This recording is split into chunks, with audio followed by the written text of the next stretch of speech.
સમગ્ર વિશ્વમાં 20 મેના દિવસે વિશ્વ મધમાખી દિવસ તરીકે ઉજવવામાં આવે છે। વિશ્વ મધમાખી દિવસનો મુખ્ય ઉદ્દેશ ઇકોસિસ્ટમમાં મધમાખીઓ અને અન્ય પરાગરજકોના મહત્વને ઓળખવાનો છે। વિશ્વ મધમાખી દિવસ મુખ્યત્વે જૈવ વિવિધતા જાળવવામાં મધમાખીના મહત્વ વિશે જનજાગૃતિ વધારવા માટે પણ ઉપયોગી નીવડે છે।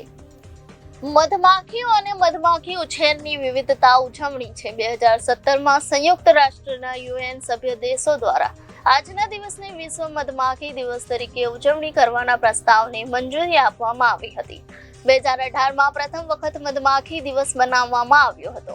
માનવ, છોડ, પ્રાણીઓ અને પર્યાવરણ વચ્ચે સંતુલન જાળવવામાં મધમાખી મુખ્ય ભૂમિકા ભજવે છે।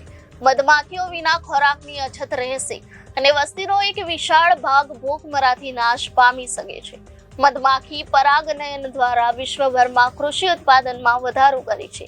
માનવ પ્રવૃત્તિના પરિણામે મધમાખીઓ દ્વારા સામનો કરવામાં આવતા જોખમો વિશે જાગૃતિ લાવવા અને આપણી જૈવ વિવિધતામાં મધમાખીઓના મહત્વને સ્વીકારવા માટે વિશ્વ મધમાખી દિવસની ઉજવણી કરવામાં આવે છે। મનુષ્યના શરીરને સ્વસ્થ રાખવા માટે અને મધમાખી અને અન્ય રજકોની ભૂમિકા મહત્વની છે, જે માટે આજે વિશ્વ મધમાખી દિવસ તરીકે ઉજવવામાં આવે છે। તે અંતર્ગત સરકાર દ્વારા ખેડૂતોને મધમાખી ઉછેર કરવા માટે અને તેમાંથી સારી આવક મળે તે માટે વિવિધ યોજનાઓ પણ બનાવી છે અને આ યોજનાઓ થકી ખેડૂતો સારી આવકો પણ મેળવે છે। આજ રોજ સુરેન્દ્રનગર જિલ્લાના ધાંગધ્રા તાલુકાના ગાજરણા વાવ ગામના ભરતભાઈ, જે પોતે મધમાખી ઉછેર કેન્દ્ર ચલાવે છે, તેમણે પોતે પોતાના ગામના બાળકો, ખેડૂતો, મહિલાઓ તેમજ ગામના ખેડૂતોને પોતાની વાડીએ મધમાખી વિશે માર્ગદર્શન આપ્યું હતું।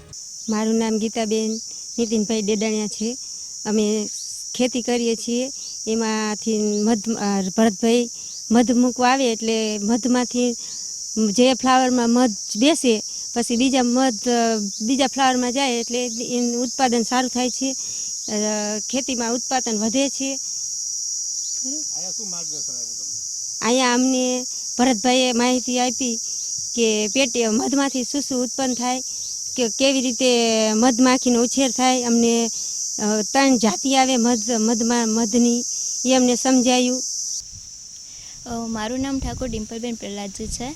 અમે ગાજરણાઓની માધ્યમિક શાળામાં અભ્યાસ કરીએ છીએ અને આજે વિશ્વ મધમાખી દિવસના દિવસે અમને ગાજરવાના વતની શ્રી ભરતભાઈ ડેડાણિયાએ જે નવો ઉદ્યોગ ચાલુ કર્યો છે તે જોઈને તે નવું જાણવા મળ્યું। અમે અહીંયા અમે લાવ્યા અમને અને બધું બતાવ્યું, અમને સમજાવ્યું અને મધમાખી કેવી રીતે મધ ઉત્પન્ન કરે છે અથવા તો તેમાં કેવી કેવી જાત આવે છે તે બધું અમને જણાવ્યું। તે બદલ એમનો ખૂબ ખૂબ આભાર। તેઓએ બહુ સરસ અમને સારી રીતે સમજાવ્યું અને એ પણ સમજાવ્યું કે મધમાખી જો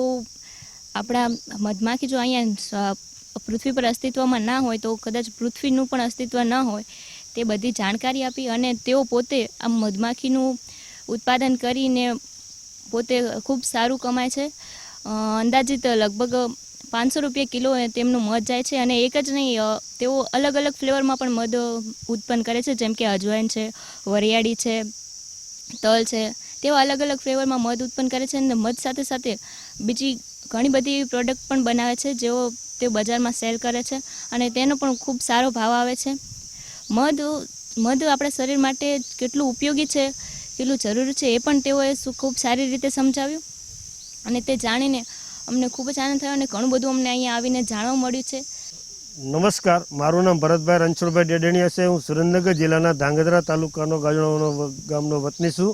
આજથી 7 વર્ષ પહેલાં અમે પરંપરાગત ખેતી કરતા હતા, પણ એમાં ઉત્પાદન ઓછું આવતા આપણે પ્રધાનમંત્રી મોદી સાહેબનું સૂચન પ્રમાણે એક મધમાખી જો ખેતી સાથે સંકળાયેલું હોય તો સારું રહે, એટલે અમે ખાદીગ્રામ ઉદ્યોગ અમદાવાદમાં ટ્રેનિંગ લઈ અને અમને પણ અહીંયાથી 10 પેટી આપવામાં આવી હતી। ત્યારબાદ બાગાયત તરફથી અમને 50 પેટી ઉપર 50% સબસિડી આપવામાં આવી હતી અને મેં 5 વર્ષ પહેલાં મધમાખી ઉછેરનું ચાલુ કરેલ 50 પેટીથી।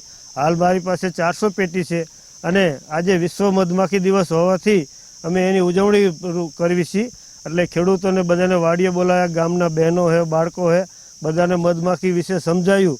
આપણી ખેતીમાં જો સારી એવી ક્વોલિટીનું ઉત્પાદન લેવું હોય તો મધમાખી અવશ્ય છે, તો મધમાખીથી ઉત્પાદન સારું આવે છે। દરેક પાકમાં 25 થી 30% વધારો આવે। એટલે બધા બહેનોને મેં આજે સૂચન કર્યું છે, બધા ખેડૂત ભાઈઓને પણ સૂચન કર્યું છે કે જેઓ મધમાખી વાડીએ પોતપોતાની વાડીએ 1-2 કોલોની લગાવે તો ઉત્પાદન સારું રહે. કયા કયા ફ્લેવરના મધ હોય છે? અમે અજમો છે, વરિયાળી છે, તલ છે, દરેક પાકોમાં અલગ અલગ પ્રકારના મધ મળે છે. તલ અને વરિયાળી અમારા સુરેન્દ્રનગર જિલ્લામાં થાય છે, અજમો જામનગરમાં થાય છે. એટલે જેમ જરૂરિયાત મુજબ અમે પેટીનું માઇગ્રેશન પણ કરવી છે. Bureau report Janadesh news Surendranagar.